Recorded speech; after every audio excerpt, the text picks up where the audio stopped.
Hello, and welcome to the Franchise Life. I am your host, Stacie Shannon. Today, we have two gentlemen with us from a brand called Grand Welcome, which is a short-term vacation rental property management company. So with us is Stephen Brown and Alex Buchanan. Welcome, gentlemen. Thanks for having us, Stacie. Hey, thanks, Stacie. Great to be here. Yeah, my pleasure. So you two gentlemen, I invited you on for this podcast because I absolutely, when I heard about, your backgrounds and your success within the Grand Welcome system, I thought it was a fabulous story to share. And it really demonstrates, once we get into it, I hope it really demonstrates how individuals from various backgrounds, very diverse backgrounds, can be successful within the franchise model. So with that said, let's go ahead. And again, this is Grand Welcome Short-Term Property Management. This is a company that was founded actually in 2009 and started franchising in 2020. And since that time has grown to almost or right around 55 territories throughout the United States. So with that said, Alex, let's start with you. Do you mind just sharing what your background is prior to becoming a franchise owner and how you made the decision to invest in Grand Welcome? Absolutely, Stacie. So Stephen and I met back in United States Army Flight School. We're actually in line to get all of our equipment. We're in processing, and Brown and Buchanan in alphabetical order end up close. So we were stuck next to each other, no matter how much Stephen didn't want to be. And like any good friendship, it started with a beer bet while we were waiting in line trying to pass the time. And naturally I won. And Stephen... Stephen paid up because he's a great guy, and that led to some good other conversations for us. And our kind of friendship grew from there throughout flight school, studying together, traveling. He ended up getting the Black Hawk and heading up to Fort Campbell after flight school. And then I got the Chinook and headed out to Korea. We ended up reconvening about 2 years later, actually down in Fort Campbell together. Reconnected, spent a lot of time together, and we kind of hit a point where we realized we were spending a lot of time driving to Nashville every day, and Fort Campbell is about an hour north of Nashville, and we were ready to make a move. We also wanted to kind of monetize it because we seeing the success and seeing what these daily rates for Airbnbs were in Nashville were going for. So we wanted to dip our toe into it. We started our search on our own and actually ended up accidentally buying houses attached to each other, unknowing to both of us. I came in and said, hey, I put an offer in on this house. And Stephen said, no way. I just got my offer accepted on the one attached to it. It's kind of wild. A lot of what we did is, some luck, timing, and we applied skill when those two things lined up. We went through all these complicated scenarios of how we could live in our own houses because we weren't ready necessarily for roommates at that point. So we're trying to come up with these crazy schemes to live in our own homes and rent them out. And then someone who's much smarter than us said, why don't you live in one of your houses and rent out the entire house of the other one? Oh my goodness. So it's kind of, yeah. Bazinga. We were like, oh, that's smart. So we ended up renting out the one home for all of 2019. And during that time, I was still in the Army actively, and while Stephen was transitioning out. So Stephen ran the day-to-day, getting guests in and out of the home, ensuring it was guest ready. And whenever I was home, I was helping build the back end, find the right tech, and help plan for future expansion. And then I'll kind of let Stephen kind of talk about that jumping off point from the end of 2019 on. Yeah. This was pre-Grand Welcome as well. So this is back in 2019 we launched it, and I'd gotten out of the military at that time, and transitioned to another job, but we still had about 5 to 8 properties we were managing of friends and everything. So what happened actually was there was a franchise headhunter agency that reached out to me after probably like 3 months of getting out. So, I naturally started looking at franchising because we wanted to kind of open our own, business, something on the side to create that passive, income. And I looked at 27, didn't like any of them.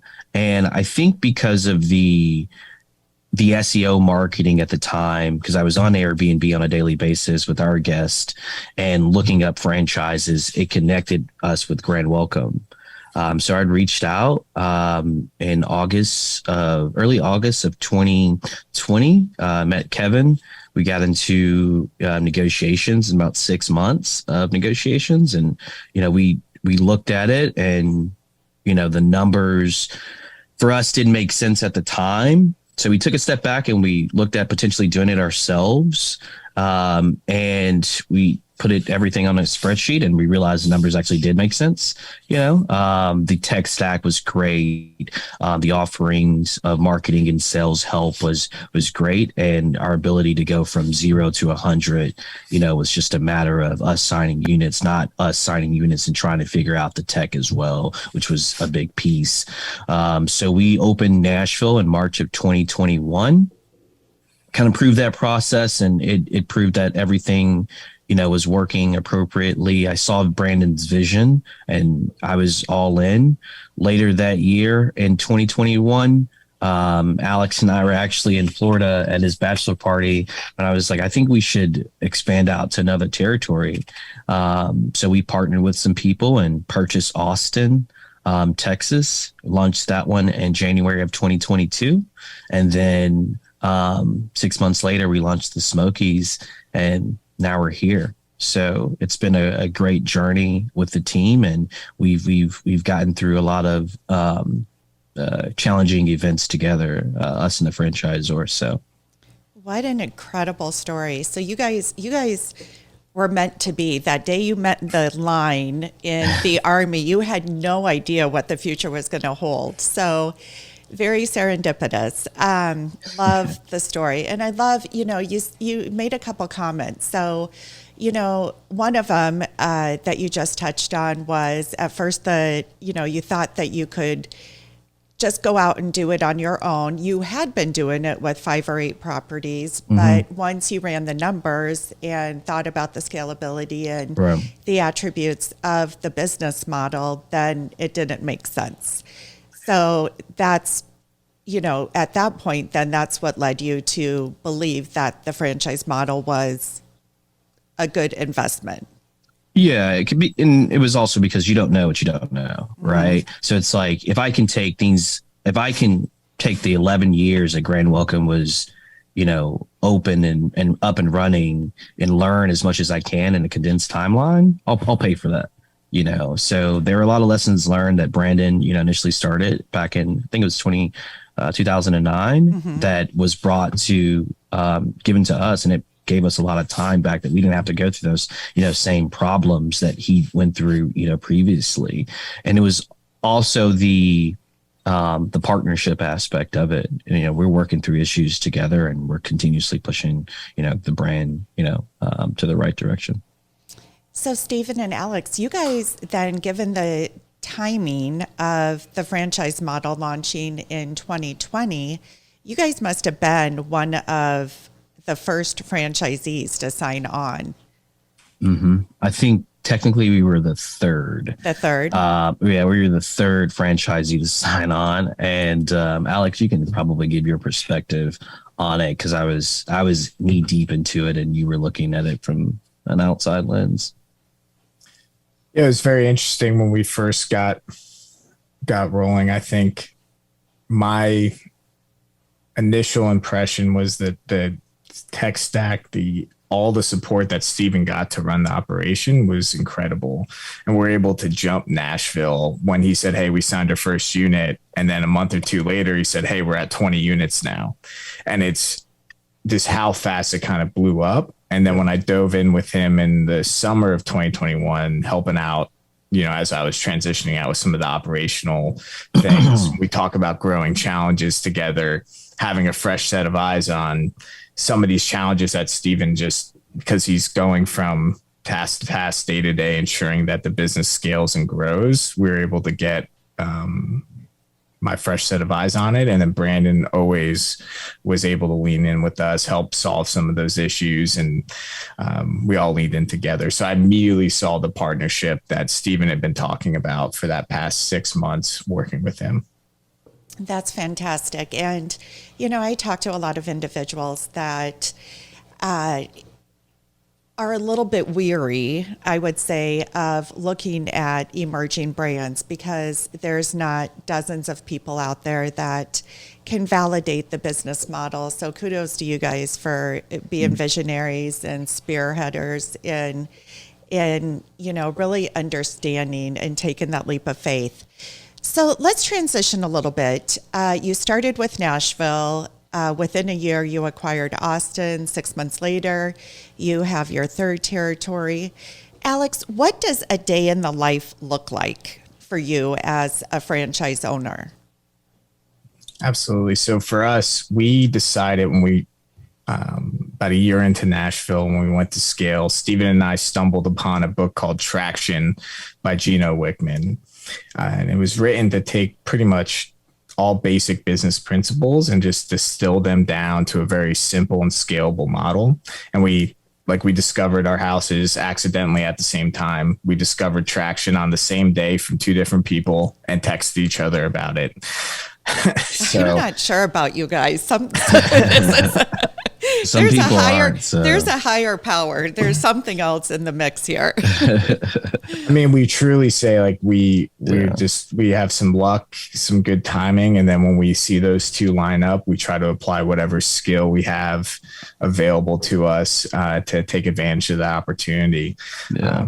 So really the principal of Traction, and it kind of helped us drive the business forward. And what it establishes first is at the top end of your business accountability chart, there's a visionary and an integrator.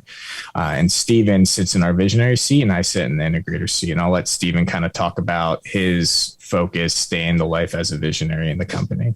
Yeah, it's mainly to provide that direction and focus for our company, ensuring everyone's working to that common goal. And helping inspire and motivate our employees and giving them a sense of purpose and meaning in their work. The strong vision can attract the clients, the investors, who are drawn to, the purpose and direction we're headed on. And I would say, my day-to-day is more so big relationships, big picture kind of items, communicating the vision clearly and consistently. And it's I emphasize consistently, and then taking that feedback and adapting as circumstances change, and proactively seeking out new ideas to push the business forward to ensure that we're not only sustaining our operation without a degradation in service, but also we're innovating, as well to stay competitive for the years and years to come. And, that's been pretty important. And, Alex does a lot of the day-to-day management that he can kind of talk about with our team. So absolutely. As the visionary, Steven is the why. And then as the integrator, I'm the how. So what are we going to do? And on the top line, I lead our team. I help manage our systems and processes to hold everyone accountable to the goals and the vision that Steven is setting out. And that whittles down to our business plan execution. And I'm held responsible by Steven to our P&L results, right? And what I'm looking at is resolving those major cross-functional issues, ensuring all of our other staff is supporting our operation, and then ensure everyone's communicating across the organization. So I love the details. I love the intricate little every I dotted, every T crossed in a system or a process. And that's what my day-to-day looks like. And then we have our field ops below that, right? So Steven sets the vision. I lay out the plan of how we're going to cross-functionally execute it. And then our field ops and each location is working daily to ensure guests are getting in and out of the homes, the owner's assets are protected, and owners are feeling comfortable and communicated with. A lot of the functions of what their day looks like is they'll start every day with a daily stand-up, that daily communication, that face-to-face, whether it's virtual because they're in 10 different directions or all gathered together, where they can truly look in and get a micro picture on how many check-ins and checkouts they have. What are the major work orders and maintenance tasks need to be accomplished for the day? Are there any emergencies that popped up overnight that they need to solve? They're getting properties ready. And then every week, the most important meeting they have for 1.5 hours, which is really the only thing that we truly require people to be at a team, is their weekly meeting. And we can talk a little bit more about that later. But I think the way we give that grand welcome quality, that we scale without any loss in customer satisfaction, and we're able to provide the locally led feel with the backing of a national brand, is our local teams. And without them, this doesn't work at all. Yeah, because it ultimately leads to that local accountability, right? Which is pretty much the main branding of Grand Welcome, is having that local accountability and like those decisions delegated to the lowest level as possible. And, that's our main focus, is feeding our operation. And, our support staff is great. Alex leads our sales and marketing department with 2 great sales reps with a lot of industry experience. We have an HR manager that, is always finding the right people, which is something we cannot emphasize enough. And then, I kind of lead the finance department with, budgeting, forecasting, ensuring that we are maintaining profitability. And then our big piece is our operations, which, we have a great team in the operations department led by a really good, person of good character that we've known for a while. And she oversees our 3 GMs. Our account managers, which is essentially owner relations, and all of our assistant field managers as well, which are the people that are getting the house ready for check-in and check-out. So what? How many individuals do you have on staff aside from yourself and Alex, then, that are involved in managing these 3 large territories? Yeah, Alex, you can chime in if you'd like. Kind of going over each market. There's one in the Smokey Mountains.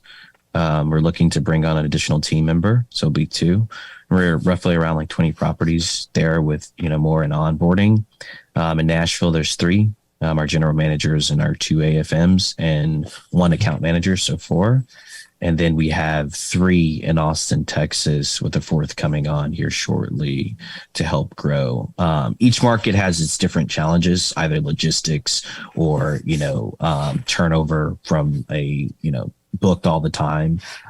So we have kind of tailored our manning approach differently, and everyone else's kind of support staff with, we have a permitting specialist, we have some SDRs, business developers that are out selling and doing a great job, and some system managers. So, yeah.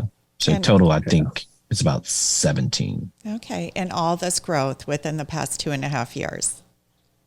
Correct. Yep. And that led us to a lot of issues. So on that then, I am curious because, everything sounds wonderful right now, right?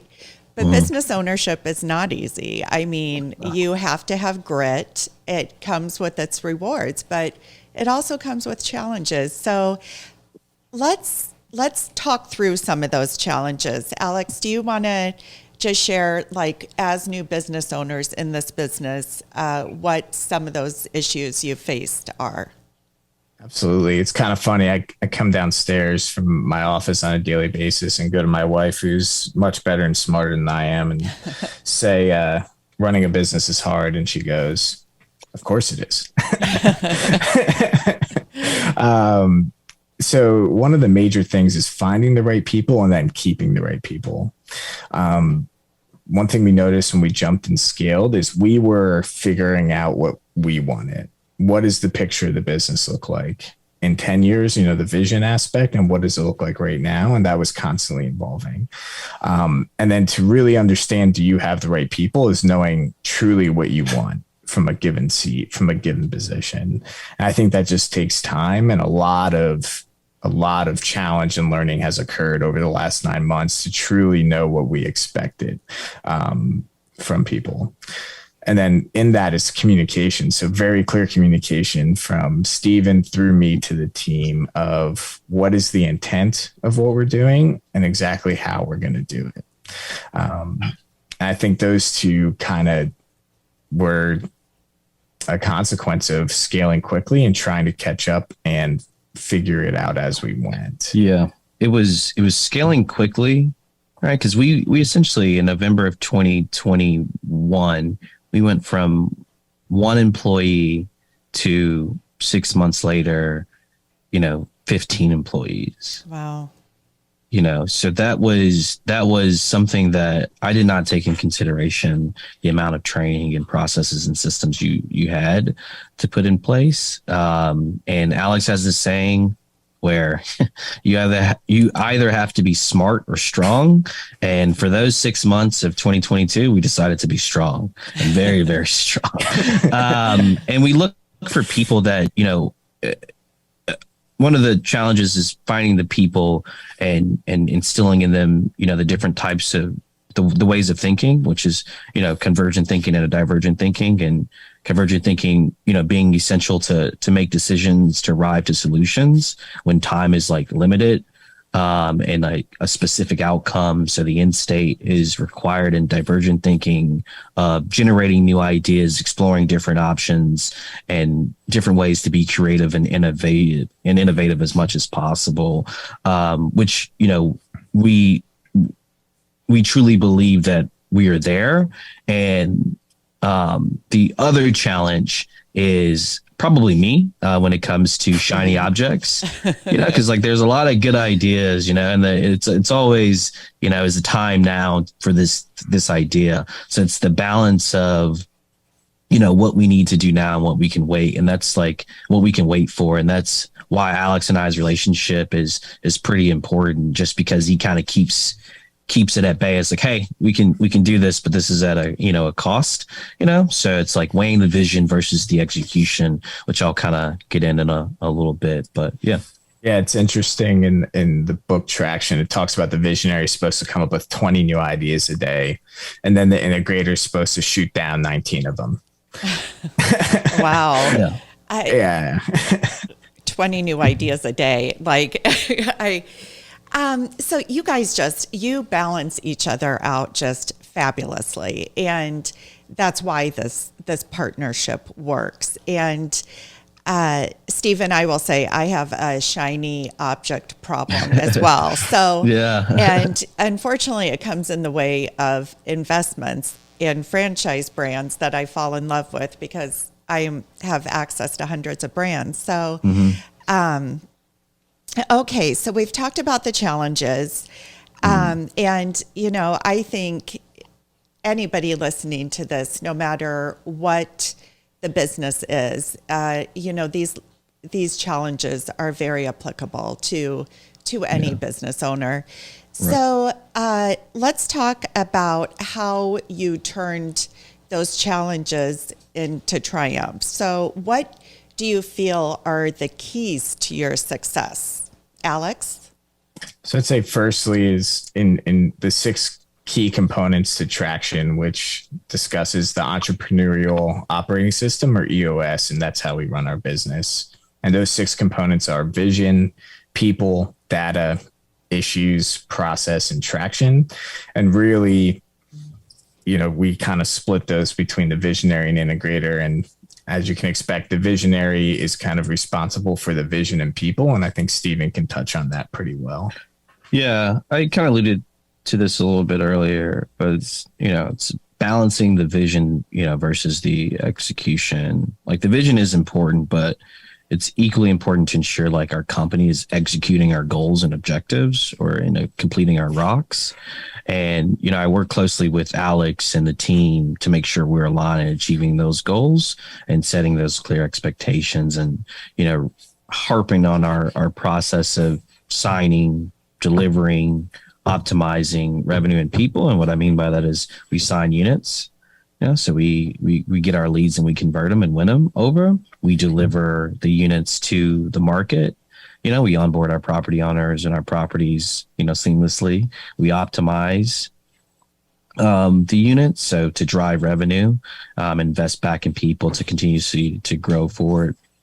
Which the people part is finding the people that align with our values. Like one of our values is detailed obsessed, so like we want you to be obsessed with the details. So when you walk in, when you arrive to the house, that inspection starts as soon as you open that car door and you're viewing the home from that landscape, and then making sure they're in the right seat. They get it, they want it, and they have the capacity to do it. They clearly understand their roles and responsibilities. And that's kind of, what we push, and continuously incentivizing those people to grow with the business, to learn, to be obsessed, to be passionate, So that's mainly the two components that have been successful that I'm responsible for. Alex is responsible for the other four. You got it off easy then. I did.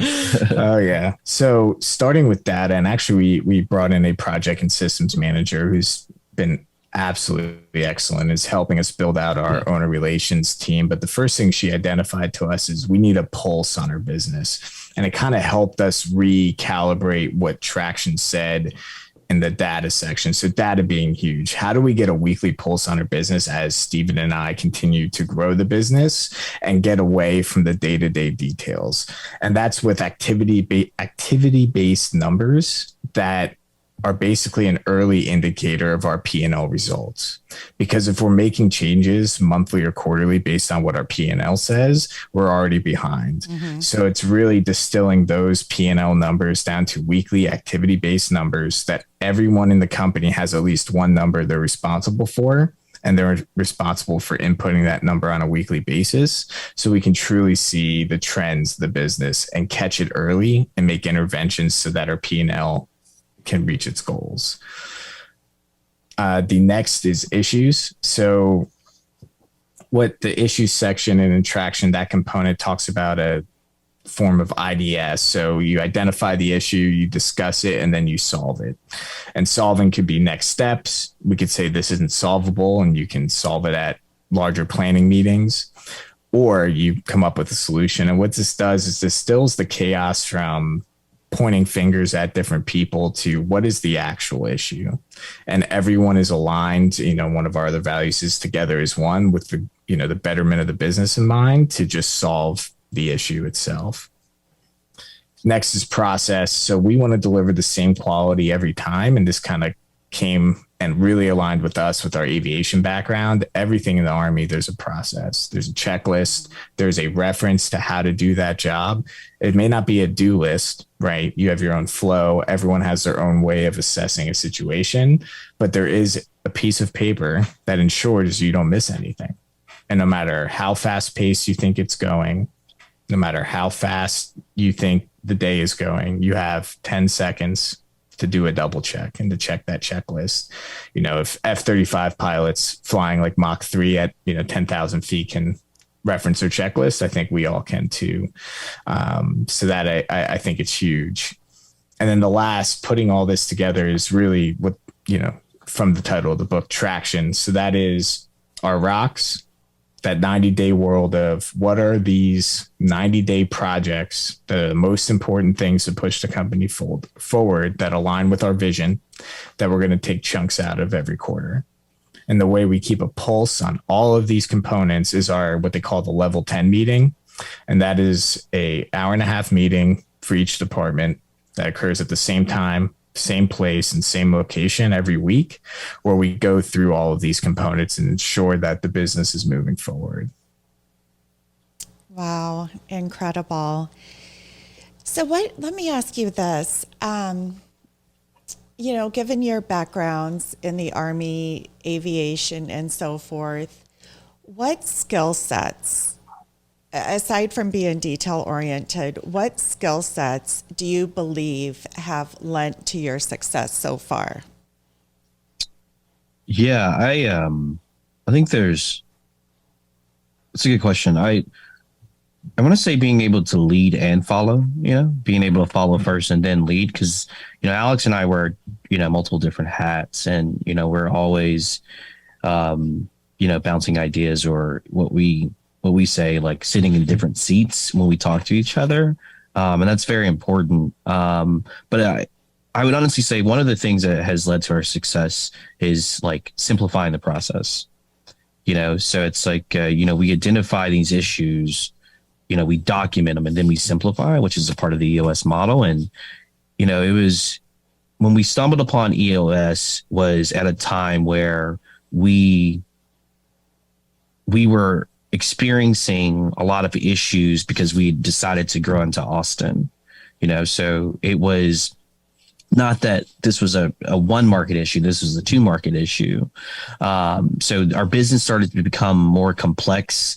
We added multiple layers of management. There were more processes, more people involved, and it made it difficult for us to focus on our core objectives, which led into confusion, inefficiencies, and ultimately stagnation within our business for a brief period of time. And, once we decided to both jump into it and grab the wolves out of the horn and simplify our process, it created clarity and a focus, allowing us to scale and maintain and achieve our goals in terms of workflow. But I honestly would say our skill set is just being uncomfortable, being uncomfortable, and then operating in a world of just like uncertainty, and being okay with that, because the small discomforts are short periods of time, but, we can see the vision, kind of moving forward and everything kind of making sense for us. And, that's like probably the biggest piece is we're okay with the unknown. We're okay with everything else that's kind of going on. We're just very focused on what we have control over, and we're very specific about how we handle those things and keeping it simple. Alex? Yeah. And then when we try to translate that to hiring our team, I think truly starting with our core values, when we really lean into those, is like hiring, retaining, and firing around those core values, right? So it's for us, owners first, guests always. Candidly stole that from the Army a little bit, but hey, we learned some good things, right? We want people that are solely focused on like, hey, these are owners that we're partnering with. We want to protect their asset and help push their goals forward as well as ours. But we're always worried about guests, because without travelers, without people looking for that, great experience, we don't have a business. Right. We want people with disciplined initiative, right? So can we give you these boundaries, these are your limits. Here's what are the boundaries of what you can do, and want them to just push forward with limited guidance. We talked about the detailed obsessed, talked about together as one. And then the last one is play to win. And the way we define that is continued growth, but still no loss in our customer satisfaction, because we never want to get to a point where we've scaled so much that now our customers, our true purpose is suffering. So, but those values really define, if you're asking who we're looking for, it's someone that aligns with those core values. So Alex, just briefly, you guys have such this book Traction has played a huge role in how you've structured your business, how you've structured your partnership and your leadership style. What support, and you guys lean on each other a lot, as naturally you should as partners, but, just briefly, what support has been given by the franchisor in this sense to help you grow and learn through some of these challenges and your expansion? So when it comes to Traction, one of the two people that introduced Traction to Stephen and I was one of the leaders in the Grand Welcome corporate team, because they are operating on the principles of Traction in that system. They have provided us a system to implement Traction as well. I think that guidance and input that help us perfect the way we operate Traction has been huge. And I think Stephen can talk on, his very unique relationship with Brandon and that ability and their partnership to I mean, the lessons learned have been incredible. And Brandon is, just real briefly, Brandon Ezra is the founder and CEO of Grand Welcome. Yeah, he's been a great mentor to myself in particular, and to just the organization as a whole. I can always reach him on our direct messaging system, send him an email, and he always responds and can offer that kind of guidance, needed. I think that the way we're moving forward, in 2023, I had to stop and look at what year it was. I was like, is it 2022 still? In 2023 is we're solving these issues together. And that's a support that every franchisor and franchisee, that type of relationship, they need, so you can build up, a franchise from the top down, or you can build it from, the bottom up. Grand Welcome has decided to build it from the bottom up. So when we are on our franchise advisory council meetings, we're looking to solve those big problems. We're looking to push the brand forward. We're looking to, be the front runners and the leaders of, in this industry, because I think he's truly cracked the code on how to scale this business, and not degrade your service, your quality of service to your customers, who without them, we don't have a business, offering the great experiences to guests, and also having that local accountability, which is needed, that local community involvement, which is needed. We have all these tourism dollars, and we want to invest them back in our local communities as we kind of push forward, and we want to be professionals about it. So our relationship has been great, and they've brought on some industry killers, when it comes to sales and marketing. In addition to some of the leaders on that team, everyone has the same vision in mind when it comes to pushing the business forward. So that's where the support has truly come. It's a true partnership. So. Oh, that's great to hear. And I had an opportunity a couple months ago to sit down with Brandon Ezra and do a podcast with him, and walked away just extremely impressed. Grand Welcome is definitely his baby, and he is 100% committed to making it and you guys as franchisees successful. All right, last question.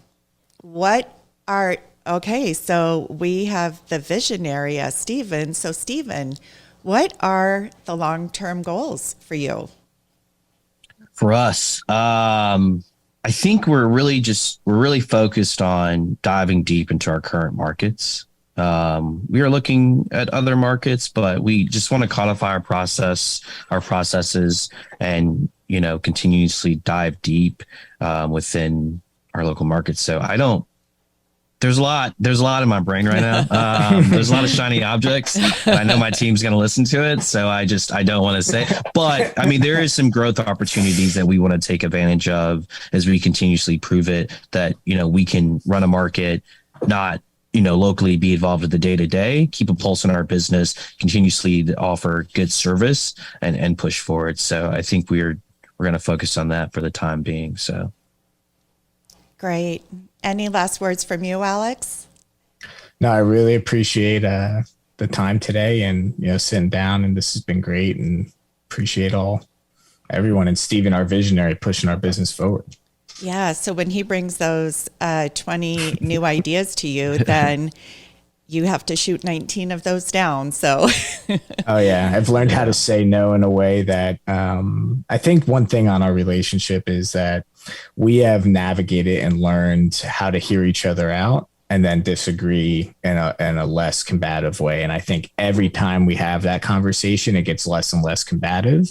And I think the one major key to our business partnership is resolution. That, like Stephen said, we're not afraid of being uncomfortable. We're not afraid of uncomfortable conversations or conflict, but the mutual respect and always seeking resolution, I think allows us to continue to grow as business partners as well. That is so powerful. Well, thank you guys so much for spending the time with me today to share your story. Again, it's, I really many times just focus on the brands, but it's individuals like you that I work with day in and day out that are looking to fulfill their dreams of business ownership. And I love a good success story. So again, thank you very much for your time, Stephen and Alex. And wish you guys nothing but the best, and I'll continue to keep an eye on you. And for anybody that is interested in learning more about the Grand Welcome franchise opportunity, feel free to reach out to me at Stacie@fusionfranchising.com. Thanks, and have a great day.